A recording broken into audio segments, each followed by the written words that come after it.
Welcome. আমাদের ভিডিওতে তোমাদের স্বাগত। আজকে আমরা আলোচনা করব ঊনবিংশ শতাব্দীর ভারতে শিক্ষা সংস্কারের ক্ষেত্রে রাজা রামমোহন রায়ের ভূমিকা। ভিডিও শুরুর আগে প্রত্যেকটি ভিডিওর মতো তোমাদের বলি, যদি আমাদের ভিডিও তোমাদের ভালো লাগে কিংবা আমাদের ভিডিও থেকে তোমরা উপকৃত হও, তাহলে ভিডিওতে লাইক এবং শেয়ার করে দিও। চ্যানেল সাবস্ক্রাইব করে বেল বাটন প্রেস করে অল করে দিও আমাদের সমস্ত ভিডিওর নোটিফিকেশন সবার আগে পাওয়ার জন্য। যদি তোমরা আমাদের ভিডিও ফেসবুকে দেখো, তাহলে ফেসবুক পেজ ফলো ও লাইক করে দিও। শুরু করছি আজকের ভিডিও। আধুনিক ভারতে যেসব সংস্কারক জন্মগ্রহণ করেছেন, তাদের মধ্যে সবচেয়ে অগ্রগণ্য ছিলেন রাজা রামমোহন রায়।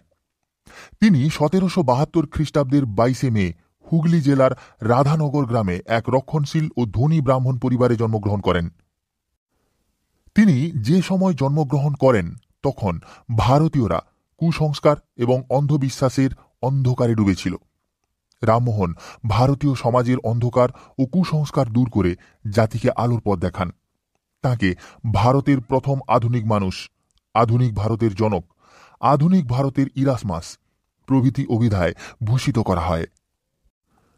প্রাচ্যের শাশ্বত চিন্তাধারার সঙ্গে পাশ্চাত্যের আধুনিক শিক্ষা ও যুক্তিবাদের সমন্বয় ঘটিয়ে তিনি এক নতুন ভারত গড়ে তোলার স্বপ্ন দেখেন। তিনি ছিলেন ভারতীয় নবজাগরণের অগ্রদূত। মুঘল সম্রাট দ্বিতীয় আকবর তাকে রাজা উপাধি দেন। অধ্যাপক রাখালচন্দ্রনাথ মনে করেন যে ইন্ডিয়ান রিফরমেশনে তাঁর কীর্তি অবিনশ্বর। ভারতের অতীত ঐতিহ্য ও গৌরবের সঙ্গে পাশ্চাত্যের আধুনিক ভাবধারার সমন্বয় ঘটানোই রামমোহন রায়ের শিক্ষা চিন্তার মূল বিষয় ছিল। সমাজ থেকে কুসংস্কার দূর করে সমাজের কল্যাণ ঘটানো এবং দেশ ও জাতিকে প্রগতির পথে অগ্রসর করাই ছিল তার মূল লক্ষ্য।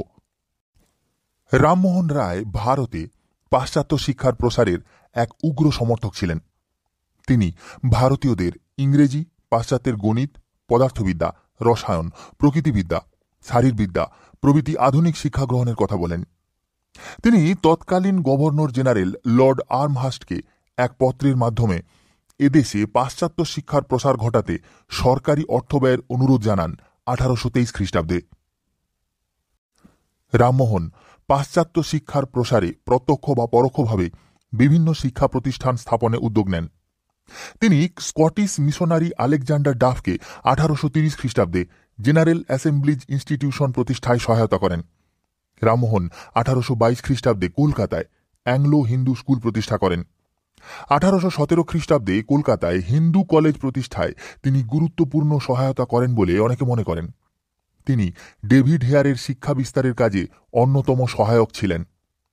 বেদান্ত শিক্ষা প্রসারের উদ্দেশ্যে তিনি বেদান্ত কলেজ প্রতিষ্ঠা করেন। তাঁর প্রতিষ্ঠিত বেদান্ত কলেজে এবং হেয়ার কর্তৃক প্রতিষ্ঠিত বিদ্যালয়ে পাশ্চাত্য সমাজবিজ্ঞান ও পদার্থবিদ্যা শিক্ষা দেওয়া হতো। শ্রীরামপুরের মিশনারিগণ বাংলা গদ্যের যে কাঠামো তৈরি করেছিলেন, তাতে প্রাণ প্রতিষ্ঠা করেন রামমোহন রায়। এজন্য তাকে বাংলা গদ্য সাহিত্যের জনক বলা হয়। তিনি 1815 থেকে 23 খ্রিস্টাব্দের মধ্যে প্রায় 23টি গ্রন্থ রচনা করেন।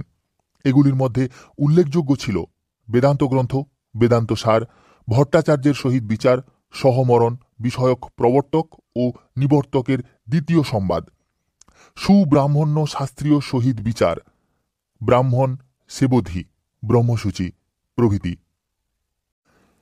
রামমোহন রায় সংবাদপত্রের ক্ষেত্রে এক নতুন দিগন্ত উন্মোচন করেন। ডক্টর বিপান চন্দ্রের মতে রামমোহন রায় ছিলেন ভারতীয় সাংবাদিকতার অগ্রদূত। তিনি বলেন, ইংরেজি ও ফরাসি ভাষায় বেশ কয়েকটি সংবাদপত্র প্রকাশ করেন। এগুলির মধ্যে উল্লেখযোগ্য ছিল বাংলা ভাষায় প্রকাশিত সংবাদ কৌমুদী এবং ফরাসি ভাষায় প্রকাশিত মিরাত উল আখরব।